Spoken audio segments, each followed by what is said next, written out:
அது கற்றுக்கொள்வது அப்படின்னா என்ன நினச்சிக்கிட்டாங்கன்னா, பள்ளிக்கூடத்தில் தான் போய் கல்வி கற்றுக்க முடியும். கல்வி என்றால் அது புத்தகத்தை பார்த்து கற்றுக்கிறது தான் அப்படின்னு நினைக்கிறாங்க மக்கள். புத்தகத்திலிருந்து கற்றுக்கொள்வது தான் கல்வி. மற்ற எதையும் நீ கற்றுக்காத, புத்தகத்திலிருந்து மட்டும் நீ கற்றுக்கொள், மற்ற எதையும் கற்றுக்காத அப்படிங்கிற மனப்பான்மை மக்கள்கிட்ட இருக்குது. அதனால தான் சின்ன வயசில் ஒருத்தருக்கு ஜாதி வெறி இருக்குன்னா, அதே ஜாதி வெறி 50 வயசுலேயும் இருக்குது, 60 வயசுலேயும் இருக்குது, சாகிற வரைக்கும் சாதி வெறி இருக்குது. அது மாதிரி சின்ன வயசில் ஒரு மதத்தின் மீது நம்பிக்கை இருக்குது. ஆனால் அந்த மத நம்பிக்கை, மதவெறி என்பது 20 வயசில் இருக்குது, 30 வயசில் இருக்குது, 40 வயசில் இருக்குது, 50 வயசில் இருக்குது, 60 வயசு, 70 வயசு, 80, 90 வயசுலேயும் இருக்குது. சாகிற வரைக்கும் அந்த மதவெறி இருக்குது, மத நம்பிக்கை இருக்கிறது. ஏன்னா இவங்க கற்றுக்கிறதே கிடையாது, புத்தகத்திலிருந்து தான் கற்றுக்கொள்கிறோம். இப்போ மதத்தை நம்ம ஒரு நம்பிக்கை இருக்குது அப்படின்னா, நமக்கு சாதி மீது ஒரு நம்பிக்கை இருக்குன்னா, அது உண்மையாக பொய்யா, நமது நம்பிக்கை உண்மையானதா பொய்யானதா என்று நம்ம அதை அலசி ஆராய வேண்டும். அறிவுக்கு அது உண்மையில் அதில் உண்மை இருக்கா பொய் இருக்கா, அதில் ஏன்னா வாழ்க்கையில் நிறைய சம்பவங்களை பார்க்குறோம். அதுலேருந்து கற்றுக்கொள்ள வேண்டும். கற்றுக்கொள்கிற அந்த பண்பு இல்லை, ஆராய்ச்சி செய்கிற பண்பு இல்லை. வெறும் புத்தகத்தை மட்டுமே படித்து, அதுவும் மனப்பாடம் பண்ணி படிச்சுக்கிட்டு, அது மனப்பாடம் புரிஞ்சு படிக்கிறாங்க, அப்படி கூட இருக்கட்டும். வெறும் கல்வின்னா அது புத்தகம் சார்ந்தது தான். வாழ்க்கையில் வேறு எதையும் நம்ம கற்றுக்கிறதில்ல. பெரியவர்கள் சொல்வதை அப்படியே கேட்டுக்கொள்ள வேண்டும், புத்தகத்தில் சொல்வதை அப்படியே எடுத்துக்கொள்ள வேண்டும் அப்படின்னு நினச்சிக்கிறாங்க. புத்தகத்தில் இருந்தால் கூட அதை அப்படியே எடுத்துக்கணும், அதை அப்படியே மனசில் பதிய வச்சு அதை வெளிப்படுத்தணும், அவ்வளோதான். அது மாதிரி ஒரு வாழ்க்கையில் எல்லோரும் முன்னோர்கள் அல்லது பெரியவர்கள் என்ன சொன்னாங்களோ அதை அப்படியே எடுத்துக்கணும். அதை விமர்சனம் பண்ணக்கூடாது, அதில் உள்ள நிறை குறைகளை சுட்டி காட்டக்கூடாது அப்படின்னு சொல்லிட்டு அப்படி தான் இருக்கிறாங்களே தவிர, கொடுப்பதை அப்படியே ஏற்றுக்கொள்கிறார்கள். என்ன கொடுக்குறார்களோ அதை அப்படியே உண்ணுகிற வழக்கம். அந்த மாதிரி ஒரு கற்றுக்கொள்கிற பண்பு இல்லை. கற்றுக்கொள்கிற பண்பு நம்மக்கிட்ட இருந்ததுன்னா, இப்போ ஒரு சின்ன வயசில் ஒரு 5 வயசில் சாதி வெறி இருக்குது, மத வெறி இருக்குது. ஆனால் நீங்கள் கடந்து வரீங்க, நிறைய அனுபவங்களை பார்க்குறீங்க. அப்போது நீங்கள் உங்களை சுய விமர்சனம் செய்துக்கொள்ளணும். நம்மளிடம் இருக்கிற அந்த சாதி நம்பிக்கை, சாதி மீது உள்ள நம்பிக்கை, மதங்களின் மீது உள்ள நம்பிக்கையை நீங்கள் மீண்டும் மறுபரிசீலனை செய்ய வேண்டும். அதை விசாரணை செய்ய வேண்டும்.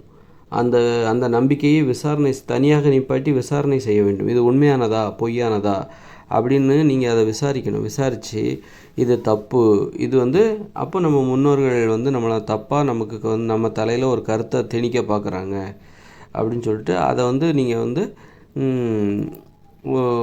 நீங்கள் கைவிடுறதுக்கு நீங்கள் ஏதாவது முயற்சி எடுத்தீங்களா? அப்படி இல்லை. சின்ன வயசில் எனக்கு இருந்த அதே சாதி நம்பிக்கை, மத நம்பிக்கை இன்றளவும் எனக்கு தொடர்கிறது என்றால் நீங்கள் எதையும் கற்றுக்கொள்ளவில்லை அப்படின்னு தான் அர்த்தம். அதனால் கற்றுக்கொள்கிற பண்பு இருந்தால் நீங்கள் சாதி நம்பிக்கை, மத நம்பிக்கை சின்ன வயசில் இருக்கலாம், அது உங்கள் அப்பா அம்மா கிட்டே இருந்து அது உங்களுக்கு வருது.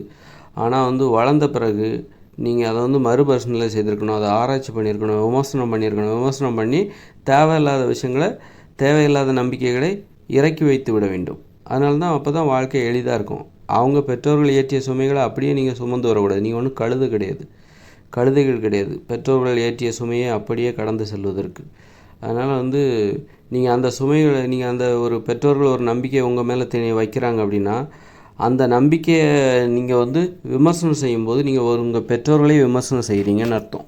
அதனால தான் பெற்றோர்களை விமர்சனம் செய்யக்கூடாது, விட்டு கொடுக்கக்கூடாது. அப்படிங்கிறதுக்காக தான் நிறைய பேர் ஏன் அந்த சின்ன வயசில் சாதி நம்பிக்கை இருக்குது, மத நம்பிக்கை இருக்குது, அந்த நம்பிக்கையை ஏன் தூக்கிட்டு வராங்க, சாகிற வரைக்கும் ஏன் கொண்டு போகிறாங்கன்னா, ஏன்னா அந்த நம்பிக்கை பெற்றோர்கள் கொடுத்தது.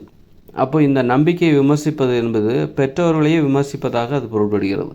பெற்றவங்களே விட்டு கொடுத்துடக்கூடாது, நம்ம மற்றவங்க முன்னாடி விமர்சிக்கக்கூடாது, அப்போ பெற்றவங்கள விமர்சிக்கக்கூடாது ஏன்னா அப்படின்னு சொல்லிட்டு விசுவாசம்னு நினச்சிக்கிட்டு அடிமைகளாக இருக்கிறார்கள்.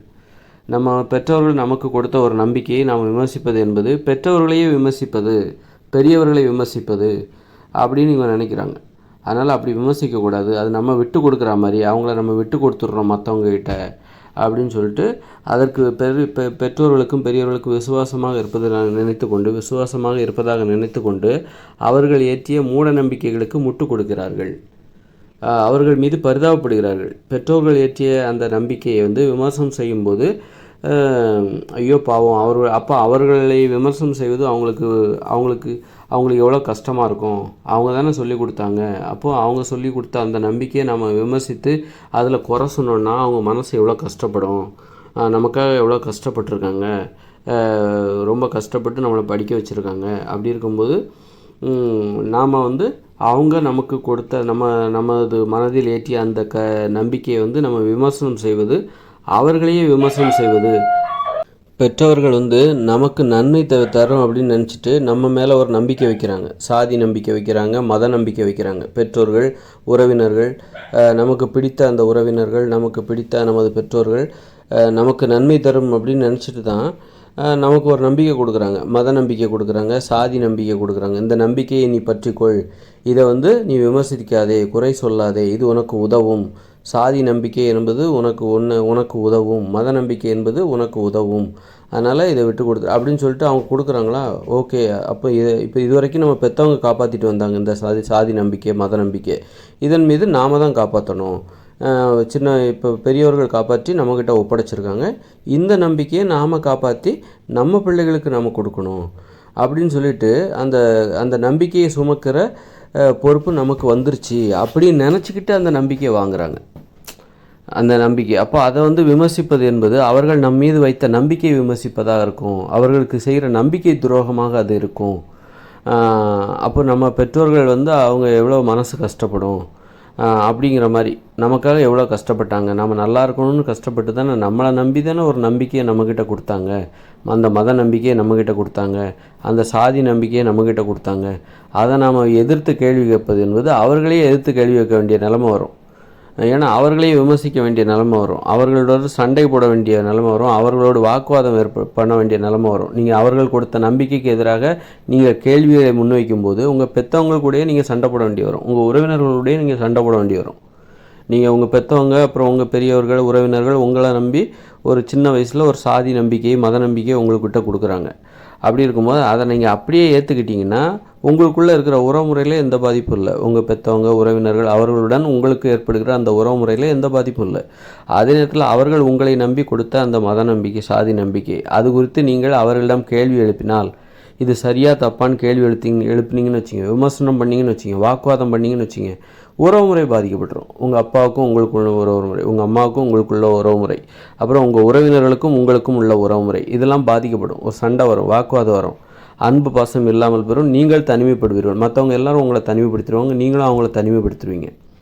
அந்த மாதிரி எதுவும் பிரிவுகள் வந்து விடக்கூடாது, பிளவுகள் வந்து விடக்கூடாது, ஒற்றுமை குலைந்து விடக்கூடாது அப்படின்னு சொல்லிட்டு என்ன பண்ணுறீங்கன்னா, உறவு தான் முக்கியம், ஒற்றுமை தான் முக்கியம் அப்படின்னு சொல்லிட்டு மூட நம்பிக்கைகளை, சரி பரவாயில்ல அது மூட நம்பிக்கை தானே, அதனால என்ன, பரவாயில்ல இருந்துட்டு போட்டோம் அப்படின்னு சொல்லிட்டு ஏற்றுக்கிறீங்க. நாங்கள் சுமந்துக்கிறோங்க, உங்கள் மனசு வருத்தம், உங்களுக்கு சந்தோஷமா, உங்கள் சந்தோஷம்தான் எங்கள் சந்தோஷம் அப்படின்னு சொல்லிட்டு நீங்கள் கொடுத்த சாதி நம்பிக்கை, அந்த மத நம்பிக்கையை நாங்கள் பத்திரமா தினம் தொடச்சி பத்திரமா சூப்பராக வச்சுருக்கோம், என் பிள்ளைகளுக்கு அதை நான் அவங்க தலையில் கொடுத்துட்றோம், இப்போ உங்களுக்கு சந்தோஷம் தானே அப்படின்னு சொல்லிட்டு பெற்றோர்களை மகிழ்விப்பதற்காக, உறவினர்களை மகிழ்விப்பதற்காக, தங்கள் மீது நம்பிக்கையை வைத்து அந்த பெரியவர்கள் மீது அவர்களை மகிழ்விப்பதற்காக என்ன பண்ணுறாங்கன்னா, அவங்களுக்கு விசுவாசமாக இருக்கிறாங்களாம், அவங்கள வந்து மனசு கவலைப்படக்கூடாது அப்படின்னு சொல்லிட்டு அவங்கள சந்தோஷப்படுத்துகிறாங்களாம்.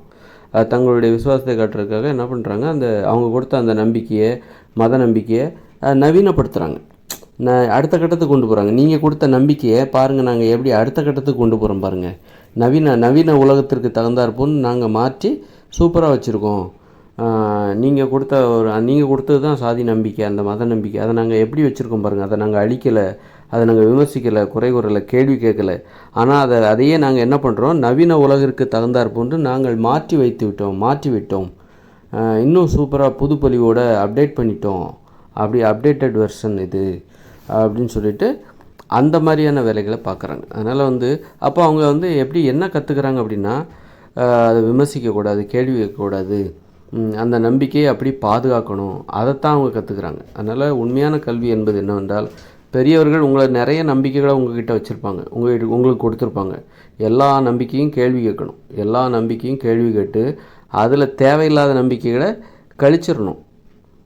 இப்படி தான் ஒரு நம்பிக்கை என்பது கடத்தப்பட்டு கொண்டே வருகிறது. நீங்கள் உங்கள் அப்பா அம்மா உங்களுக்கு கொடுப்பாங்க, நீங்கள் உங்கள் பிள்ளைகளுக்கு கொடுப்பீங்க, உங்கள் பிள்ளைகள் அவங்க பிள்ளைகளுக்கு கொடுப்பாங்க.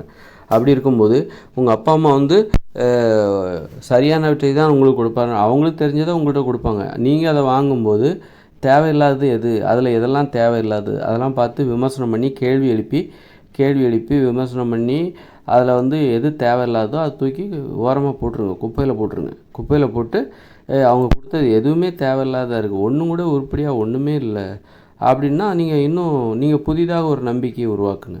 எது சரியான நம்பிக்கையோ அதை உருவாக்கி உங்கள் பிள்ளைக்கு கொடுங்க. அதனால் உங்கள் அப்பா அம்மா கொடுத்ததை அப்படியே தூக்கி நீங்கள் சுமக்கணும், அப்புறம் நீங்கள் உங்கள் பிள்ளைகளுக்கு கொடுக்கணும் அப்படின்னு மட்டும் நினைக்காதீங்க. அது சரி கிடையாது. அதுதான் அடிமைத்தனம்.